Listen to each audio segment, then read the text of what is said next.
Hello, welcome Good Lifers near and far, and thank you for tuning in. I'm your host, Aaron Diaz, and you're listening to episode number 9 of Live the Good Life from the podcast studios of Aaron's Wine Chronicles corporate headquarters in the heart of Washington wine country. Today, I'm talking to a friend of mine who truly personifies living the good life. Once I start chatting with our next guest, you're going to understand why. He is a family man. He is a stellar musician, an amazing chef, a wine expert, in particular, a Red Mountain wine expert, and he's an all-around great guy to hang with. And while he doesn't yet know this, he is also the first Hall of Fame inductee to the Live the Good Life Ring of Honor. So he's the only one in the Ring of Honor at this point, at Aaron's Wine Chronicles. And we'll talk a little bit about that coming soon. But ladies and gentlemen, please, I'd like you to welcome Mr. Bryce Appleby to the show. Oh, I think they like you. Oh, thank you. You're a popular guy here at Aaron's Wine Chronicles. Who'd have thunk it? Well, thank you very much for having me. You're welcome. So, I have to tell you this. The time has finally come, Bryce, and it's been a long time coming. I know that you personally, and you never told me this, but you probably thought I would never launch this podcast because I've been talking about it for 2 years, and frankly, I don't blame you, and I don't blame the other people in my life who probably thought the same thing. It took me a long time. I mean, from the time April read out and I had a conversation 2 years ago where she suggested that I start the podcast, to the time I rolled out the first episode about 6 weeks ago from today. People were doubting that this would ever happen. It's really crazy. I go into Frechette Winery all the time and Colsolari and Fidelitas, and I visit the friends on Red Mountain. And Greg and Shay, I told them about my podcast, and they would ask me when I came in, hey, when are you rolling out your podcast? And 2 months later I'd drop in and they'd ask me the same thing. And finally they stopped asking me. And when they stopped asking about it, that's when I realized, that's when it hit me. It was at this moment that he knew. He fucked up. I mean, seriously. So I eventually kicked it into gear. And I worked with you, actually, the brilliant musician that you are. And finally, we got this thing rolling. I'm really happy that you've taken time out of your day to come down and join the Live the Good Life podcast.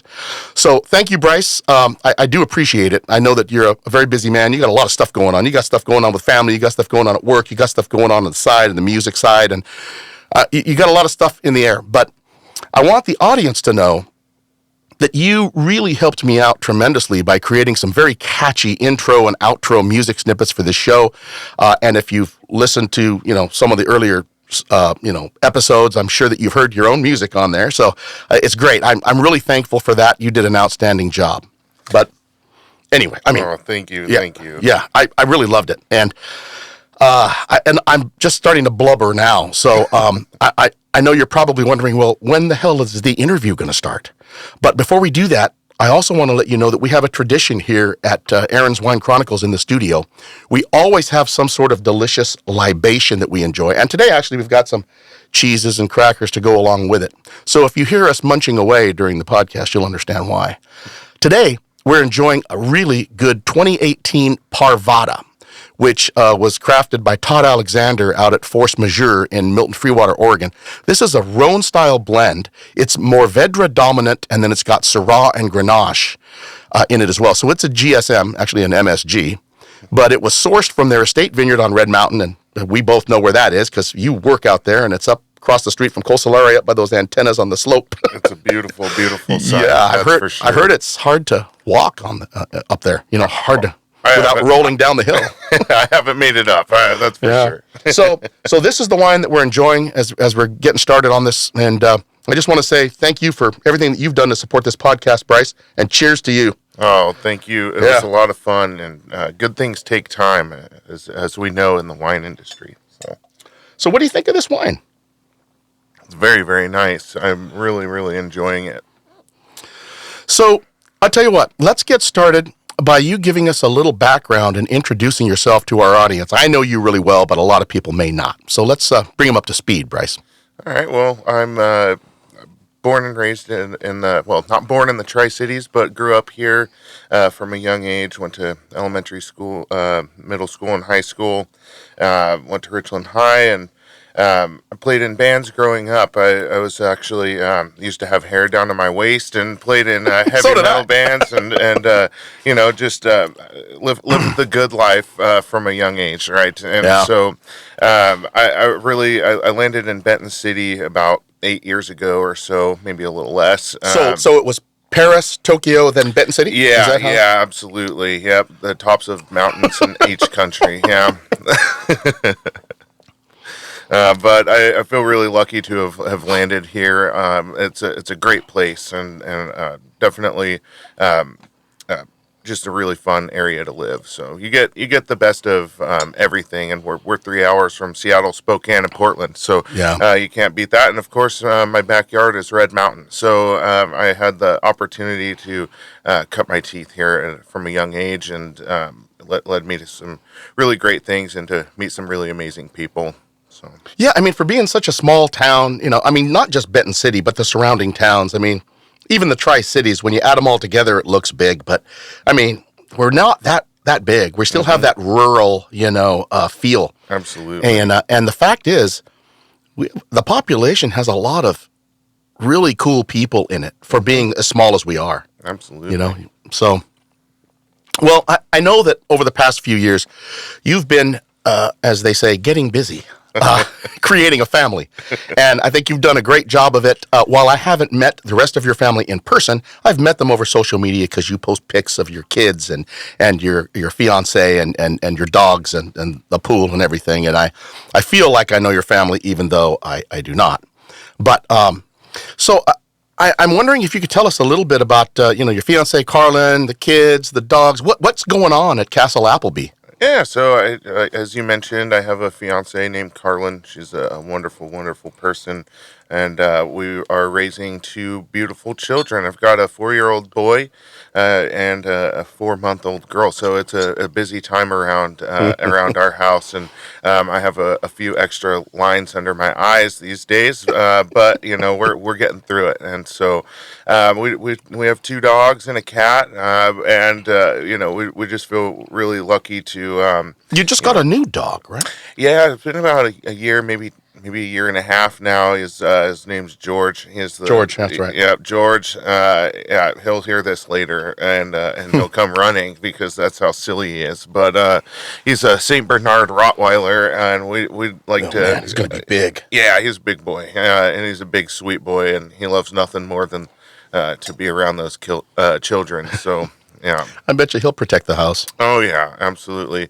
I have pictures aplenty of him cuddling with our 4-month-old girl on the couch, and nothing's getting past him. So with all that going on, with just the family alone, I know you got a full-time job. I know you're involved in the music side of things locally and stuff, and you have a band and you play and you've got a studio and all that. How do you find tranquility and solace when the kids are crying and you've come home, it's been a long day serving wine to a bunch of asses like me. I mean, do you ever just lock the door and hunker down in your studio and just start playing some riffs? Up until about 4 months ago, I had a home studio, and I love my daughter dearly. I'm very excited to have a daughter, but this is news to me. Yeah, I no longer have a home studio. It's now a nursery, and it's a priority. Absolutely, very much a priority, and actually, it brings those things closer to me because they're set up in my living room and in my dining room, and so I walk out of the bedroom in the morning and I see my guitar and my piano and that's what I think about, and so it's just there's no time, there's never any time, but I make time, and I'm really lucky to be able to do that, and I have some really great friends that we get together, some really amazingly talented musicians, and so we have some great opportunities. We're very much in the formative stages and just doing it for fun. We don't ever expect to make money off of it, but until after this podcast. Oh yeah, I'm gonna blow up, man. I'm pumped. Howard Stern has nothing on me.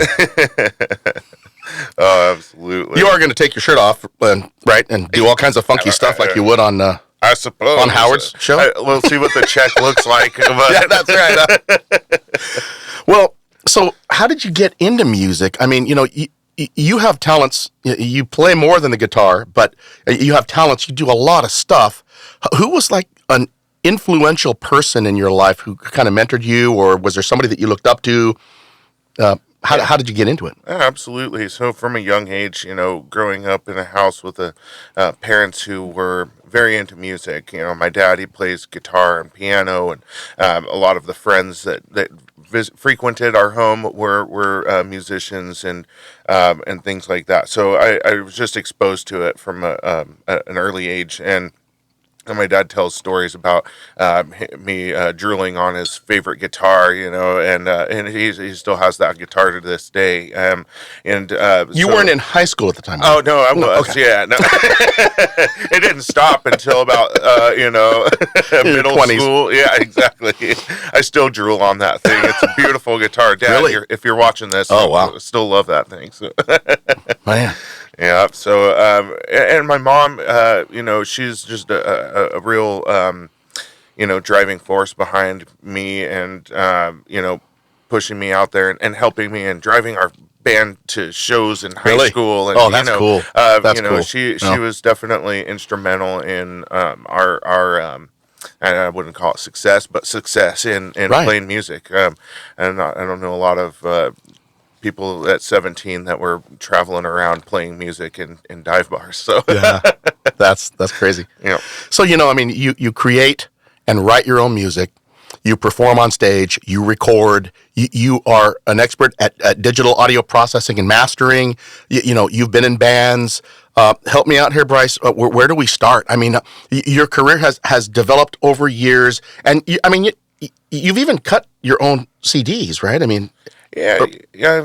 So when I first started playing guitar, my dad, he noticed that I had an interest in playing the guitar as I was picking his up a lot more often. He was getting a little bit annoyed. So one Christmas morning, he gives me my own guitar. And oh wow, was that the best Christmas you ever had? It was amazing. I still have that guitar. I was 14 years old, 32 now, and I don't ever plan to get rid of it. And it's got quite the story behind it as well. I bet. But it's amazing. How that can spark something in somebody and, shape the rest of their life, obviously. And so, with... we have had chats here at the house. We've had barbecues, we've had some drinks and smoked some cigars and just hung out a few times. And I think maybe did your dad cut an album or record in a band or... Not necessarily. So my dad, he kind of taught me how to play guitar. Okay. So he was really, bought me a guitar, taught me how to play it, and I just kind of ran with it from there. So he sparked that interest in me. He taught me the things that I needed to know to play my favorite Ozzy Osbourne songs and things like that. I was really big into Black Sabbath and Ozzy and things like that. And so, while he wasn't necessarily, that wasn't his genre of music and having learned from him, I was rooted in funk and blues and jazz and everything along those lines. And, not in necessarily a traditional sense. I was just kind of an ear learner. Yeah. I never really learned how to read music, but I could pick things up. That's the other thing that I recall you telling me, that you really don't read music, but nobody would ever have any clue that you don't read music. You pick it up, the chord progressions, you just look at your guitar and it comes.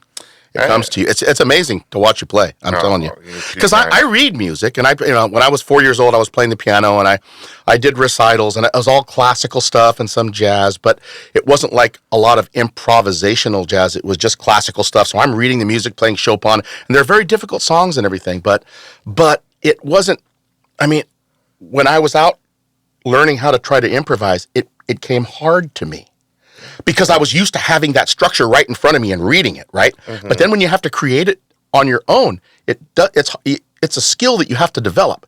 You, on the other hand, you were never biased by having to read the music and stay in a framework or in a box. You felt the music, you feel the music, and it comes out. I mean, I'll watch you when we were getting ready to record this podcast today. You know, you were getting set up here, and it was just amazing to just watch you just sit there and just glide over notes as you were just going through some riffs. I mean, to me, it's hard for me to do that. Now, if I practice some riffs that I make up, I can do that, but I can't just sit and improvise. I wish I could, you know.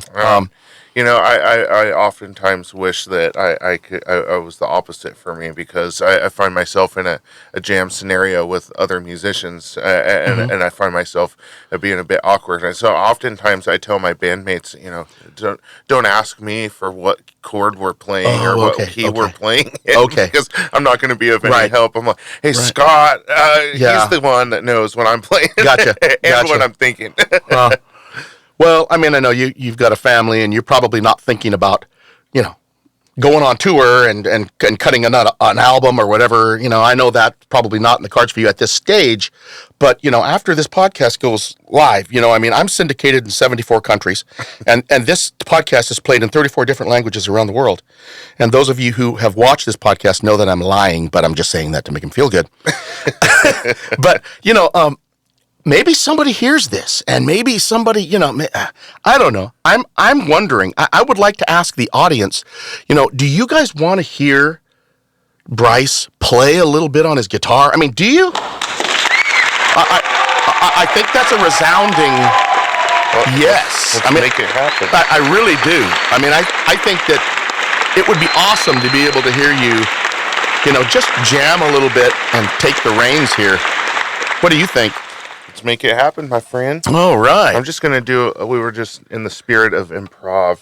Okay. I'll just do a little bit of a loop for you here. And what I'm going to do is I'm going to mute our mics, and I'm going to turn your mic on down there, and then we'll just listen to a little bit of music that will help us through to live the good life. We will be back.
Wow, that was something else, man. That's awesome. Like I was telling you about an hour ago when you were getting set up and you were just goofing around on the guitar. I could sit there and listen to that. Grab a cigar and a scotch and just sit back and listen to you play all night. Oh, you're too kind, man. I'm just telling you, I love that kind of music. I just love it. You're a talented guy, I have to say. You're too kind. Thank you. As you were playing the guitar, I was remembering when I first met you. It's been a while, but it hasn't been 10 years. Maybe it's been, 7, 8 years, maybe? How many? You were at Henry Earl. You were at Henry Earl. When did you work at Henry Earl? I was at Henry Earl. I started working for Fidelitas. So it's been 6.5 years, almost, 6.5 years since I started at Henry Earl. Okay, so, yeah. Yep. And so I just know that, some people don't believe in love at first sight. But when you went into the back room at Henry Earl, and you're asking yourself, where is this going? In downtown Walla Walla, and then you came out with that board of chorizo stuffed mushrooms. That was the definition of true love, my friend. Those are. I'm telling you, those babies were absolutely delicious. After that, I called you my friend. And if you remember, after you first served me those chorizo stuffed mushrooms, I started coming back a lot more. I was in there all the time, and I'd bring my dad in and other people in, and we would just order a bunch of those and drink wine, and it was a good time. That's how it works, man. Yeah. Well, that is how you segue into our next topic, okay? Because our next topic is your culinary skills. Now, I have to say, I think that I've talked to you about how things have gone, where you kind of developed some of these skills, and you have talked to me about recipes that you have and things that you like to do when it comes to appetizers and hors d'oeuvres or entrees and all those kinds of things. And I'm like, just really impressed with that. So I was wondering, if you could talk a little bit about where you developed some of these culinary skills that you have. I know that there was a resort on the Washington coast that you worked at for a while, but you may have started before that time, and you certainly took on after that. You learned other things as well. Absolutely. Maybe you could talk about those experiences a little bit. Absolutely. So, really, I'm not a traditional chef in that I didn't go to culinary school. I started working in a restaurant in Richland called Fat Olives when I was 18 years old, just out of high school. And one day I said, I need a job. I need to move out. And so I walked down there with my best friend, and we both ended up getting hired there. And that was a place that really allowed me to grow and learn. I washed dishes there, and I learned to prep cook, and kind of learned how to work the cook station, the cook's line, and things like that, and really kind of it built the passion for food within me, and so that was just the start of it all. And from there, I kind of bounced around a little bit, and you just as in any trade, you pick up little tidbits along the way. Mm-hmm. And so I've worked for restaurants from mom and pop shops all the way to corporate level restaurants, and I've even been the chef on a yacht before. Really? Yeah, absolutely. Yeah. Jeez. And it kind of all led me to my experience that I had over on the Washington coast, which was just tremendous. It was a little city called Mo Clips. If you know of it, shout out to Ocean Crest Resort, because it was a place where I had spent 10 years learning the craft of cooking and the art of cooking, and I got to experience another level of the culinary arts. And mm-hmm. When we talk about cutthroat kitchens and things like that, it was Gordon Ramsay stuff. I wouldn't say we weren't there yet, but you definitely kind of got things were nitpicky. If your apples weren't cut well, do it over again, mm-hmm. That kind of thing. And so I feel really lucky to have worked in that spot, but I lasted about a year on the Washington coast and realized that I'm just a bit too social for that. I like talking too much, and being on the edge of the continent mm-hmm. away from civilization was hard on me. And I spent a lot of time learning more about the area through volunteer firefighter work that I did there, and just getting out and making friends, trying to make the best of it. Right. But eventually just wanted to come back home, and I had along the way kept a part-time job in the wine industry. And so I just eventually, and we'll get to it, but yeah. So, I'm always looking for new ideas. Like when I have my wine parties or I have people over, I always want to prepare a few things in advance, and I like them to be something that goes pow in your mouth, right? Absolutely. So I'm asking you, do you have any, like a favorite hors d'oeuvre or appetizer recipe that you like to make when you want to do that kind of thing? I mean, yeah, absolutely. There's a couple of them. One of my favorite things, and my mom used to make this for me for my birthday every year, these bacon-wrapped jalapeno poppers. And it's so simple. You just, chicken, half the jalapeno wrapped in bacon, and then we would soak it in sweet chili sauce, like my ploy sweet chili sauce, and barbecue it and glaze that, and oh my gosh, And cream cheese, right? Was there cream cheese in it? No cream No cheese. cream No cheese. cream cheese. So we would Really? typically let it sit overnight. Oh, wow. And so it would just get real flavorful and just full, very, very juicy. And man. I'm going home tonight. I'm making You're gonna make it. yeah, because dang, that sounds good. And you know, like we'll refine it a little bit more. You know, that's something that reminds me of my childhood. But you know, in my adult life, I've made them and other things as well. And one of my favorites is I actually made it out at the tasting room for like a one-time deal, and I still get people asking me about it. It's just a simple crostini with a herbed goat cheese spread with a little bit of honey and black pepper, and then smoked salmon, but like a cold smoke, so it's still moist, and fresh dill on top.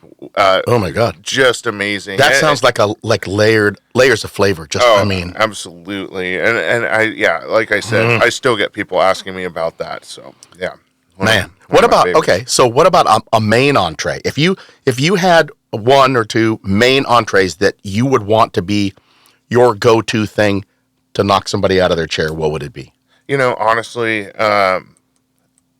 since knowing you, Aaron, you've taught me some things actually, and one of the things that I've picked up from you is your methods in which you prepare your steaks, and this is something that I've adopted myself actually, and you may not know it, but I fanboy out a little bit every time I come over for steaks. So I really love to do a dry brine, and it's just amazing, just simple salt, pepper, dry brine, open air refrigerator, dry out make that crust. It really helps, doesn't it? I mean, when you sear it just like, because all that moisture has been drawn to the surfaces of the meat. Absolutely. And then when you put it on that hot grill or the sear or whatever, it just gives it that steakhouse sear crust on it. That's just, man. Absolutely. I'm with you on that. And I actually made it for my team out at the tasting room.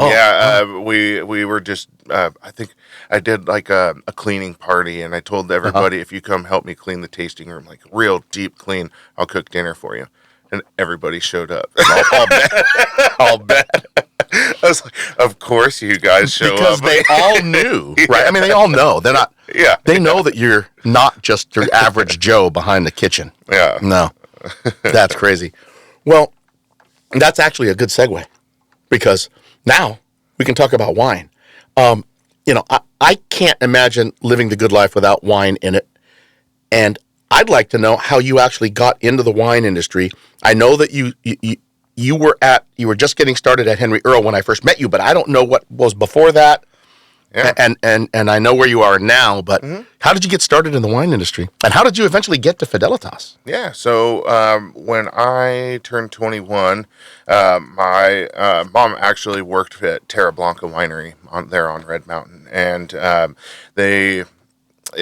when I turned 21, basically, I just applied for a job in the banquet team and serving for weddings and things. And that kind of, a lot like my culinary experience, it just grew this love and this passion for it. And so there I had the opportunity to work in just about every facet of the business, from banquets and weddings and fancy dinners, all that sorts of stuff, to tasting room, to eventually managing the restaurant, and things like that. And so it was just a really good stomping grounds to have for cutting your teeth, and especially there on Red Mountain is just such a beautiful place. And so from there I had the opportunity through my sister and brother-in-law, actually. So Carlin's sister at the time was the general manager for Henry Earl Estates. Mitch Venor, her husband, the winemaker for Henry Earl at the time, current winemaker at Fidelitas. I was just kind of bouncing around, and I hadn't found my home yet. And they opened their arms to me and said, we know you have a passion for this wine industry, and we see you going somewhere with it. And so I had the opportunity then to jump into like an assistant manager role after a few months of working in the tasting room. And that meant that I commuted from Benton City to Walla Walla, which for folks that don't know, that's about 60 miles, about an hour and 15 minutes from Benton City each way. And so Fun times on Highway 12, that two-lane road. That's absolutely, and I loved every second of it. I still think very highly of that. We've all kind of moved on to different things, and so now I have the opportunity to work at Fidelitas, which has just been so amazing. It's a small family-owned operation, and there's just great people and down to earth and family-oriented. I think that's the beauty of it. You get to work with some really, really awesome people, well-respected winemaker. Charlie's come up on this podcast multiple times. So just a couple of weeks ago, my brother and I recorded a podcast on steak marinades, and we paired it with a Fidelitas cab. Oh, beautiful! Oh, and it was absolutely perfect. It was a Quintessence Vineyard cab that was, I don't remember what year it was, 2017 maybe, something like that.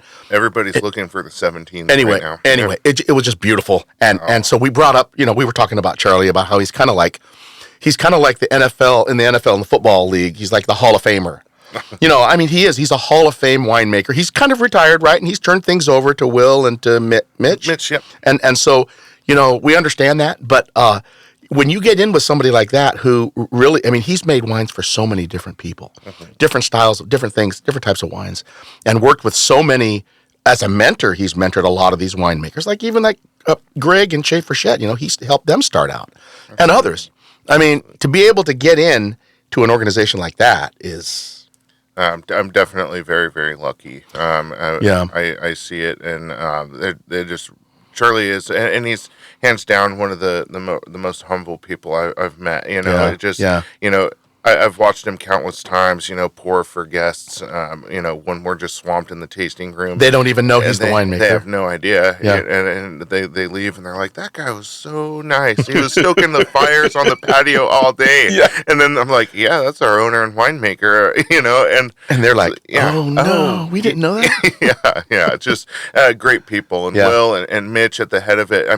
Mitch is just instrumental in keeping these wines alive, and Charlie would tell you, he's semi-retired, so he'll never let go entirely. Completely, keeps you busy. It's his passion, Exactly. He told me once. He said, as long as I can walk, I will be working in the cellar. Yeah, so kind of like you with a guitar. Yeah, absolutely. As long as you have fingers on your hands, exactly, you'll be playing. Exactly. So you're now the tasting room manager at Fidelitas. Correct. What's the most challenging part of managing a tasting room?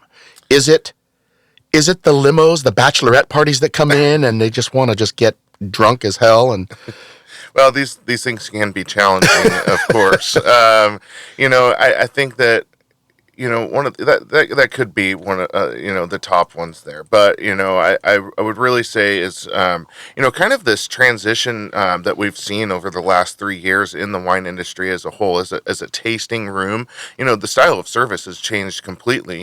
During COVID, because of COVID, right, absolutely. And so it's been adapting to that, which I've been able to lean on my restaurant experience because it's a seated style service. The days of belly up to the bar, 4 deep, are just behind us, right. At least for now. So for now until spring barrel. Yeah, next week. Yeah, right. And so, I think we really do, see some cool things there. Well, so, I know you're biased, and Fidelitas has great wines, but what are some of your favorite wines on Red Mountain from other tasting rooms? Absolutely, that's a great question. I honestly, and I tell people this all the time. I wouldn't steer you away from a single winery on Red Mountain. I really wouldn't. I think you're going to walk into each one and find something that's unique and something that's representative of a person, a place, and a thing, right? And I think that's one of the things that makes Red Mountain so special. If I had to pick and choose, I'm always a big fan of anything Frechette. I'm a Red Mountain fan, man. You put a Red Mountain wine in front of me, and I'm gonna drool. Yeah, absolutely. Cool. So for Fidelitas Winery, in your view, what's special about it, and why is it one of the premier wineries in the Northwest? I don't think there are a lot of wineries that are, producing single vineyard wines representative of, at least Red Mountain, because every single wine that we produce is Red Mountain grown. We actually work with about 15 different vineyard partners every year, and so when you as a club member or a fan of Fidelitas wines, when you're a part of that and you're experiencing every wine that we produce at the end of the year, you've taken a tour of Red Mountain on your palate. Every single vineyard site, it's all spread out across the region, and I think that we do a really great job of showcasing the unique characteristics that come from the vineyards themselves. And then, of course, paying special attention to them when they get into the cellar. I think their cellar protocol is just amazing. And to, fathom the... You're talking about the barrel aging programs and all the stuff that they do with... Yeah, absolutely. Yeah. Barrel selection, every step of the way is just very deliberate, so I think they just do a really great job of being representative of the region in which we choose to source all of our grapes from, and really showcase that, as well as producing estate wines on top of that. And so we really get to show the best of Red Mountain. You guys have some of the best views too out there, just coming out of those doors, those big garage, not garage doors, but there's those big, multi-windowed.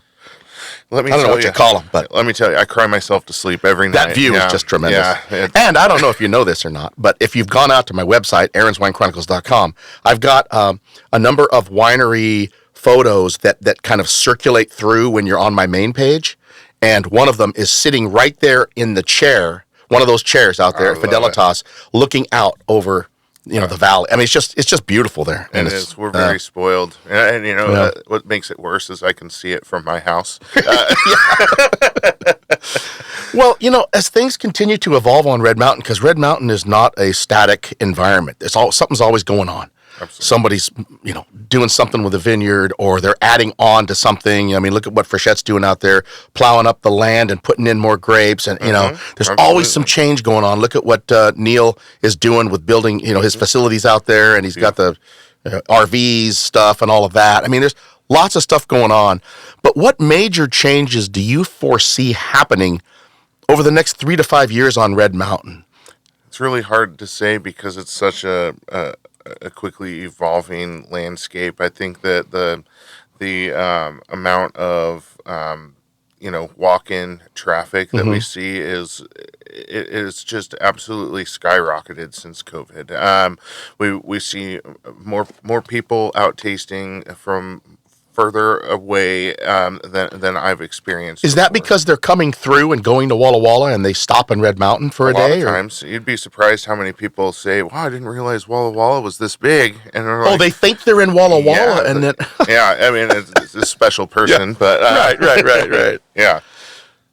That's crazy. So when you were in Walla Walla, because you were there for a while too, working at Henry Earl, did you ever do much tasting outside of Henry Earl? And if so, what were some of your favorite Walla Walla tasting places or experiences that you... Yeah, so I'll be honest with you. I while working in Walla Walla and living in Benton City, I didn't really take a lot of opportunity to spend a lot of time tasting. But the ones that I did, I found a few that I really enjoyed, and I always loved Roti. Roti just does an amazing job, and their tasting room out in the Rocks District is just fantastic. Yeah. Beautiful. Yeah. I would say Gramercy is a great stop. Let's see. You always have, the I can't think. Where's the crickets button? Yeah. No, Well, as you're driving into Walla Walla, you've got the Woodward Canyon and the Lacole, and those, right? As you're driving in, then you've got you got the downtown area, you got the South Side, right? The South Side has grown since you've been out there. There's lots of other places that have popped up. You'd be surprised when you go out there again. There was Savaya and all these places, but there's a lot of other places out there now, and it's crazy. It's growing very fast. Oh, that's great. But that's interesting. I always like to, people in the wine industry, and I find this a lot. Both winemakers and tasting room staff, they wish they could get out more because they're working when everybody else is open, and when they get off, everything's closed. So it really filters out the availability of them going out and doing a lot of tasting unless they do it on their days off. Now, you're working in wine every day. So on your days off, do you want to go to a winery? I mean, so I understand that but that's why somebody like me, I'm out there all the time. I'm going to wineries left and right just because I can, and I don't work in a winery, right? Yeah. So it's not like going back. I mean, if I wouldn't want to go into the lab on Saturdays and Sundays, So absolutely, and a lot of it's obviously very experience based, and on a lot of times I love going wine tasting. I think it's so much fun, and just I love the tasting room that's informative and really walks you through it and teaches you why that wine is special, right. And you gain that connection that way, and I love that, and then I can take it back and apply it in my own way, absolutely. So I love it. Yeah. So if you weren't in the wine industry, if you weren't working in a winery and doing what you do, what would you be focusing on in your life if you weren't doing what you are now? Oh man, that's hard. I can imagine, so many different things. I've my background and my history is just I've learned a lot of different things, and I probably, I love cooking. I probably would still be, chefing it up, man. Because sometimes I miss the fast pace and that really? kind of thing. But don't get me wrong. We have our busy days out there on Red Mountain. That's for sure. But there's something about just buckling down and not watching my language and that so, throwing pans at some poor server. never I would never. Well, probably the nicest chef you ever had. Well, we've talked about your family life, we've talked about your musical talents, your culinary skills, your passion for wine. But I know there's more to you than just that. And, I actually trolled your Facebook page and looked around and found that, you also like photography and you're great with woodworking. I didn't know these things. Like I said. Is there anything you don't do? No. Yeah, I do a lot of things right? No. I don't think so. I mean, I think you're being too humble. Really, I do. You're not just an okay musician. You're not just an okay chef. The things that you do are high quality. I mean, thank you. I'm not just buttering you up, because you're paying me for this episode. I'm not. Oh, I love it. It's funny you mentioned woodworking because I built a desk. That's probably the post that you saw, and I did that. It was probably the one time I ever built anything, right? And I was like, okay, I'm gonna build this desk for my studio. I was building out my little studio room, and I got halfway through that thing, and I was just I wanted to give up so bad, but I didn't, and I've got this pretty sweet desk all stacked up in my living room now. That's cool. Damn nursery. What are you most looking forward to from a personal perspective, not necessarily a job perspective, but over the next 2 to 3 years in the life of King Appleby? What are you looking forward to? I think I look forward to continuing to raise my children and watch them grow. I think that's the most important thing to me in life is to their well-being and watching them grow to be good people. I think that's as simple and easy as I can get. Well, that's noble. It is. Oh, thank you. And I had kids too. Yeah. And there was a time when I said that. Yeah. I love my kids, but once you're 13, they're out. No. I was never like that. I was never like that. But, I mean, at some point then, as they're getting, my kids are now, I've got a 26-year-old and a 22-year-old, and they're out and they're doing their thing, right? So, okay. You don't wash your hands of them. You never do. They're your children. But you're at that stage where they're young. They are just sponges. They're absorbing everything. It's fun. And you are the type of dad that could easily just pour your life into them. You know what I'm saying? I mean, you could teach them all the things that you know, and they're going to turn out to be better than you at everything. Oh, right? Because they're kids. I mean, they do. I mean, that's what they do. You want your kids to be better than what you were. You want them to have more opportunities than you had, and you try to give them everything that you didn't on top of what you can give them, right? So it's Absolutely. I hear you. That's a very noble cause. Very noble cause. I got to say, Bryce, I've been eating my cheese and crackers and everything, and you haven't dug in because you've been talking, and you don't want to choke on a dry cracker while you're in the middle of oration, But it's been great hosting you today, and, before we go, I would like you to kind of remind the audience again about Fidelitas Winery on Red Mountain. You're the tasting room manager. This is your place, really.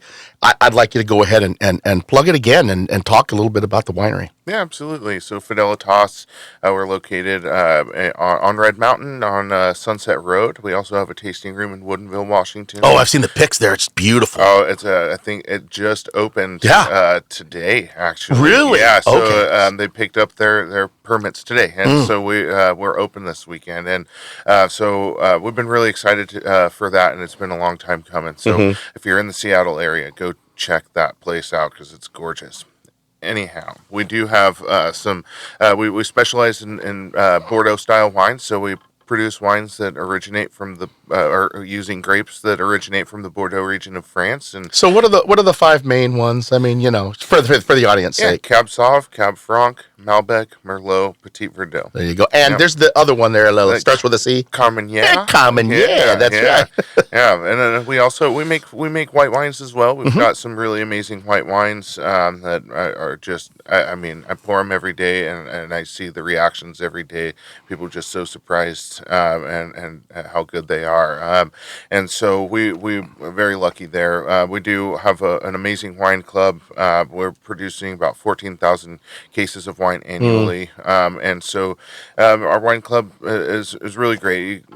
We host a lot of club exclusive events and fun things like that on top of all the normal discounts and fun stuff. Right. And so that's another thing that I love about my job is having the opportunity to host awesome parties. You haven't been to a party until you've been to a Fidelitas party. That's no for kidding. Sure. Yeah. So. Well, I have to say, if Mitch and Will and even Charlie happen to listen to this podcast, I have to plug the Late Harvest Semillon that was done a long time ago, and I bought as much as I could afford without having to mortgage my house. And I still have a few bottles left of it, but my brother and I, my family, we all just fell in love with that. It was such a nectar. Yes. It was the sweetest, most delicious, decadent nectar that pairs so well with a cigar. I couldn't get enough of it. Yeah. And I know that it's just a one-off thing, and I don't think that Charlie really had any plans to make another one, but if there's anything I can do, to convince somebody out there to maybe make another one, some vintage someday. Hey man, this is a good shot. You're shooting it, so yeah.